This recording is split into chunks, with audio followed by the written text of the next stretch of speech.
Hello everybody, it's wee Paddy from across the shop, and I've got the second instalment of my knife collection. And today I have my grandson Troy with us, and he's going to help me, and he'll sign off for us at the end of the video.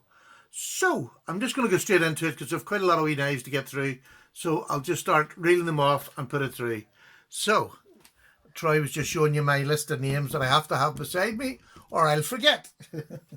So we are going to start with the first one and the oldest of the one. Maybe this knife isn't the oldest, but the brand of this knife is probably the oldest that you can get. And it's the Higo no Cowme, which is the wee slip joint made in China at the side of the roads. China, probably Japan as well. Lovely patina on this one. Absolutely lovely. Been used for fruit and everything, and I have mine so that it won't fall close. You know, if you shake it hard it will, but you use it, as you know, by holding on to this bit at the back, and that's your wee blade. It's like a razor. It would slice your finger, and to get it to stay in the blade I just pinch the sides of that because it literally is a bit of metal folded over. I've done the review on it, so most of these knives I've done a review on, but there's maybe one or two I haven't. If I remember which ones I haven't, I'll let you know during the video. So that's the first one, and my wife's made me a wee case for it, just to keep it safe if I want to carry it in my pocket. So that's the Higo no Cowme. Now I will set that over there. And the next knife I've got is the SRM Son 910 Plus. This is my work knife. It's 12C27. The Sandvik steel on it, and it really is a beautiful knife, a great work knife. I have used this. I've had this right from the start of my collection. I think Troy's trying to get his head in there. You see him? There he is. Okay, great wee knife. Had it, use it. It's absolutely scuffed to death. Probably not show up on this, but it's been used for everything.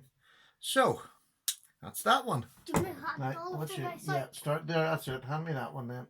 Thank you. And this is the Gonzo, and I forgot two Gonzos last week, so I've got this one. This is the G751 Gonzo, and this is the flipper. You have to give this a bit of hand, this flipper, but it does flip out well. It's also got thumb studs. The detent is not the best, but it works. It'll not come undone in your pocket. I've done the review on this. Great knife, lovely blade, and lovely blade shape, I think. So there we go. And next one, Troy. And this next one is the one I just got last week. This is the Buck Bantam, I believe it is. This is quite a reasonably priced cheap knife in America. You get it from one of those big stores, I believe, Walmart or somewhere like that. And my friend from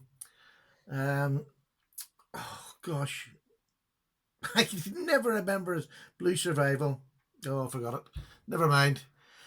He sent it over last week, and I love this. I haven't done a review on this, so I'll be doing one on this soon, but it's a nice knife. Blue Collar Survival. Couldn't think of the name. That's who sent it over.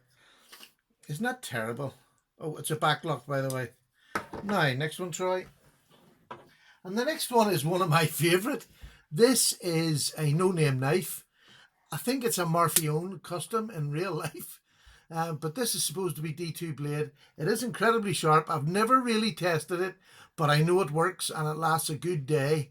And then I've stropped it, but I've never had to sharpen it. I don't use it very much. It's quite a weighty knife. I think this is about 4.5, nearly 5 ounces, or maybe more. But a lovely knife. I love the shape of it. To me, it's like a car moving. It's absolutely beautiful. And this was about $16, would you believe that? Now, it's all steel, but great knife. I love the look of it. And the next one. Was that the next one? Yes. This is the Real Steel Garfalcon. Done a video on this. Absolutely beautiful knife. These are value for money. Real Steel really have come in and hit a budget level that most people can cope with. Lovely finishing on it. It's all steel, but it's well and truly milled out and very light for its size. Again, the review's up on the channel, so if you go, you can have a look at that. But that's a real big recommend, that one. And the next one is the, oh yes it is, it's the Rat 1 in Oz 8. And my mate Steve gave me this one. I still haven't done the review, and it's not terrible. I don't know how long ago he gave me it. I'm so far behind on my own knives because I had Gonzo's ones and I still got a couple of them to do. But there will be a review of this. I have the small Rat 2 and D2, but this is in the Oz 8, which I love. I think it's a great steel, and especially for a work knife that I'm maybe going to batter and bruise, you know, knock it about, which I haven't done yet. So I'm going to take this to the woods this year and just see how well it holds up. But I love it. The grip on this, I thought would be too big. Not at all. It really is a beautiful knife. So the next one is the Tenacious, the Spyderco Tenacious. I'm sure everybody's got one of these. This is one of the first I got, and it's what it was one of the first classy knives I got. But now I sort of dulled it a bit because I've got, if you can see in that, I've showed it before, I've got the Kershaw clip on it to get it a wee bit more of a deep carry rather than the Spyderco one. Works great. That little two screw Kershaw one works great in the Tenacious. There's nothing much to say about it. Everybody knows. I've done a review on this anyway. Great knife. And the next one, oh, now don't you open them some, just in case you would cut yourself, because they're very, very sharp. So this is the Doozer, a K-bar Doozer, and this is probably one of the most underrated knives I think on YouTube. And it's Oz 8, an absolute screaming edge it takes. It's a hollow grind, it'll slice anything, but so light. I mean, we talk about the bug out. When I do the bug out, I'll be using this as a comparison of knives that were already here before it came out, and this is a cracker. If you haven't got one, I really would give it a check out. I think I've done a review on that one as well. And this next one is a big one. This is probably one of my biggest, or one of the two biggest. This is the Rook P105, P105-Q. An absolutely beast of a knife. Absolutely lovely. And it's got the 14C28N steel on it, the Sandvik steel, the better of the two Sandvik steels. Absolutely beautiful. It's like a spear. It really is a lovely knife. Can you see his wee head there? Thank goodness he's good looking. He took after his pops. And the next knife is the Y-Start, and this is one of my first knives. This is the Y-Start Gin 2 D2 steel. Now I think it's been disputed that it's not D2. I don't know what it is, but I know it's not HCR13. I can guarantee you that, because this rips it. This lasts for a real good long time, and it's quite hard to sharpen. So that's not HCR13 or 14. So I don't know what it is. It says D2 on it. Not sure. It hasn't rusted or anything, and I don't really, you know, overlook after it. I haven't got any oil or anything on it, so maybe it's not D2, but it's a good steel, whatever it is. And this just drops shut. Let me just show you. It just drops. Once you pull that axis lock off, it's gone. Now we're getting near the end of it. Oh, this is another one of my favorites that Stasa sent me. Stasa 23. This is the Finwolf, and this is the wood knife. This is a bushcraft knife. They've aimed it at that stand because you've got the Scandi grind on it, which is lethally sharp, and it works absolutely wonderful. It's got the usual the cold steel lock, which is the strongest in the world.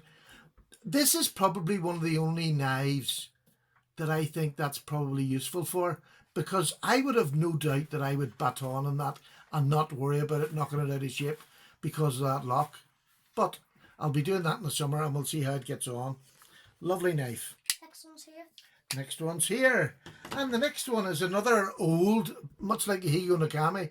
This is a Sword knife, and this is a peasant knife from New Zealand. If you haven't seen these before, these cost a couple of pence online, a couple of pound. They're not dear at all. And once you put your own edge on, because most of them come completely dull. I have my own. I've just redone the blade on this, and it's razor sharp. which I'm happy to say. I'll just give you a wee look at it. It's absolutely razor sharp now.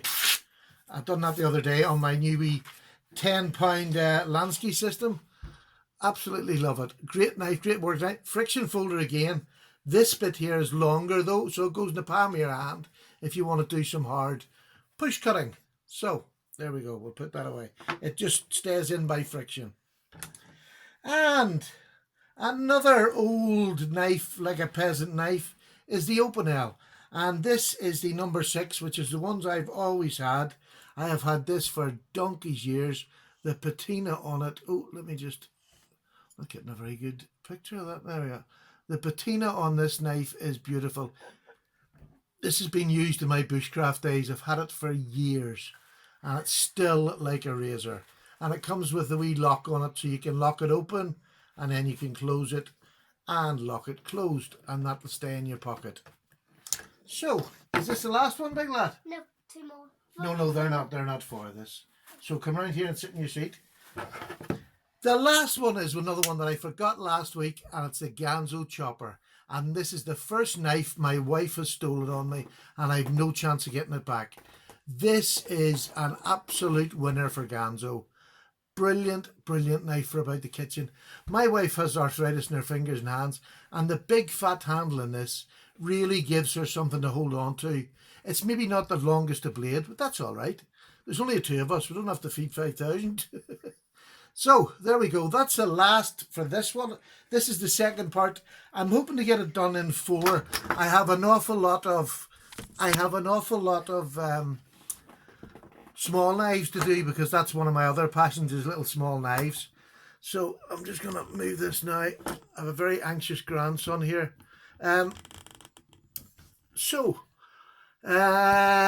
Probably another week or 2 I'll do the third part, and then the final part will be my my better knife, not my better knives, but sort of my more upmarket, if you like, that I've been graciously given. Only one I bought, but anyway, hopefully it'll be done in 4 goes.